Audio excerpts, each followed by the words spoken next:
ఒకానొక ఊరిలో ఓ ముసలి తల్లి తన మనవడితో ఒక పెద్ద బంగ్లాలో నివసిస్తూ ఉండేది. ఆ మనవడికి తల్లిదండ్రులు లేరు.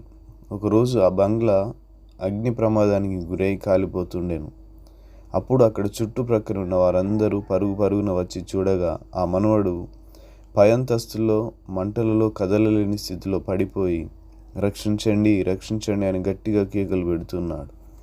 అనేక మంది నీవు మెట్ల మీద నుంచి దిగి వచ్చేసేయి, లేదా పైనుండి ఉరికేసేయి, మేము చూసుకుంటామని సలహాలు ఇస్తున్నారు. కానీ ఏ ఒక్కరు కూడా అతనిని రక్షించే ప్రయత్నం చేయనప్పుడు ఎవరో ఒక వ్యక్తి ధైర్యం చేసి ఆ ఇంటి బయట ఉన్నటువంటి కాలిపోతున్న ఒక పైపును పట్టుకొని గబగబా పైకి వెళ్ళి కుర్రవాడిని అమాంతంగా తన కౌగిల్లోనికి తీసుకొని ఆ కాలిపోతున్న పైపు ద్వారానే కిందికి వచ్చేసాడట. ఆ కుర్రవాడు కాపాడబడెను. కానీ దురదృష్టవశాత్తు ఆ ముదుసలి తల్లి మాత్రం అగ్నిలో కాలిపోయి చనిపోయాను. ఇప్పుడు ఆ కుర్రవాడిని ఎవరు పెంచగలరు అనే ప్రశ్న వచ్చినప్పుడు కోర్టులో ఈ విషయం తీర్పుకు వచ్చింది. ఒక్కొక్కరు మేము చూసుకుంటాము అంటే మేము చూసుకుంటామని ఇలా తమ ఆధారాలు చూపించడం మొదలుపెట్టారు. ఒక ధనవంతుడు వచ్చి ఆ కుర్రవాడిని ఏ లోటు లేకుండా చూసుకునే తాహత ఆర్థిక బలం నాకున్నాయి, కావున నాకు ఇవ్వండి అని అన్నాడు. మరొకరు వచ్చి మాకున్నది 4 అమ్మాయిలే, అబ్బాయిలు లేరు, కావున మేము బాగా చూసుకుంటామని చెప్పారు. ఈసారి ఓ దంపతులు వచ్చి మాకు పిల్లలు లేరు, ఆ కుర్రవాడిని మా కన్న కొడుకులా చూసుకుంటామని చెప్పారు. ఇలా ఒక్కొక్కరు ఒక్కొక్క ఆధారం చూపించి మాకు ఇవ్వమని అడుగుతుండగా జడ్జి గారు ఇంకెవరైనా ఉన్నారా, ఆ కుర్రవాడిని సొంతం చేసుకోవడానికి అసలు సిసలైన కారణం చూపించగలిగిన వారు ఎవరైనా ఉన్నారా అని అడిగాడు. అప్పుడు ఒళ్ళంతా కాలిన గాయములతో ఉన్న ఒక వ్యక్తి నెమ్మదిగా నడుచుకుంటూ వచ్చి ఆ బోనులో నిలబడ్డాడు. జడ్జి గారు అతనిని చూసి ఆ కుర్రవాడిని సొంతం చేసుకోవడానికి నీకున్న ఆధారం ఏమిటి అని అడగగా ఆ వ్యక్తి నోటిలో నుంచి ఏ మాట రావడం లేదు. నీకున్న ఆధారం ఏమిటి అని మరలా జడ్జి గారు అడిగినప్పుడు ఆ వ్యక్తి పూర్తిగా కాలిపోయిన తన 2 చేతులను, తన 2 కాళ్ళను, తన దేహాన్ని చూపించి ఇదే ఆధారం అయ్యా, గాయాల పాలైన నా చేతులు, నా కాళ్ళు అనే ఆధారము ఆ కుర్రవాడు నాకు మాత్రమే చెందుతాడు అనడానికి అని అన్నాడట. ఈ ప్రపంచంలో ఉన్న ప్రతి మనిషి ఒక క్రీస్తుకు మాత్రమే చెందినవాడు అని చెప్పడానికి ఆధారం ఆయన చూపించే చేతులలో, కాళ్ళలో, శరీరం మీద ఉన్న గాయాలు. ఆ గాయాలే నీవు నేను క్రీస్తువారము అని చెప్పడానికి ఆధారం. ఆ గాయాలే నిన్ను నన్ను ఆయన ఎంతగా ప్రేమించాడో తెలియజేయడానికి రుజువు.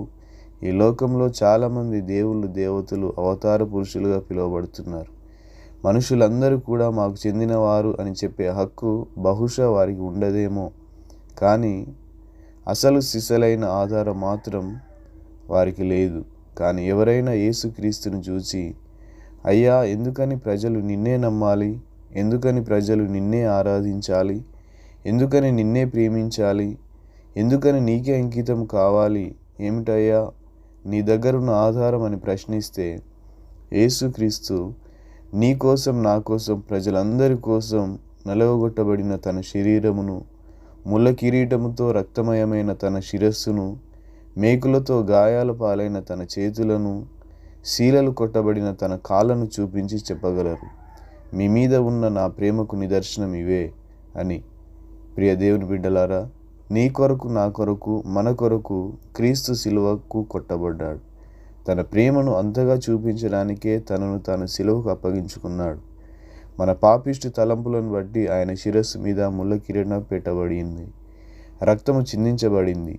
నీవు నేను చేసిన మోహపు చూపులను బట్టి ఆయన ముఖము మీద ఉమివేయబడింది. దేహముతో చేసిన నీచమైన కార్యములను బట్టి వాస్తవముగా మన దేహము వీక్షించబడాలి, కానీ తన దేహాన్ని భయంకరమైన శిక్షకు అప్పగించాడు. పాపిష్టి చేతులను బట్టి మన చేతులు శిక్షపడాలి, కానీ తన చేతులను, తన పాదములను శిక్షకు అప్పగించుకున్నాడు. నీకు నాకు రావాల్సిన శిక్ష అంతా కూడా ఆయన శిలువలో భరించాడు. నిన్ను ప్రేమించే దేవుడు ఇంతకంటే ఏం చేయగలడు?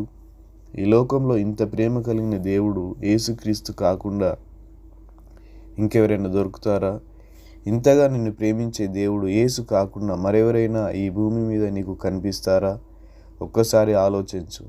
వారాయనను సిలువ వేసి ఆయన వస్త్రముల భాగము ఎవనికి రావాలనో చీట్లు వేసి వాటిని పంచుకొనిరి. మార్కు సువార్త 15:24.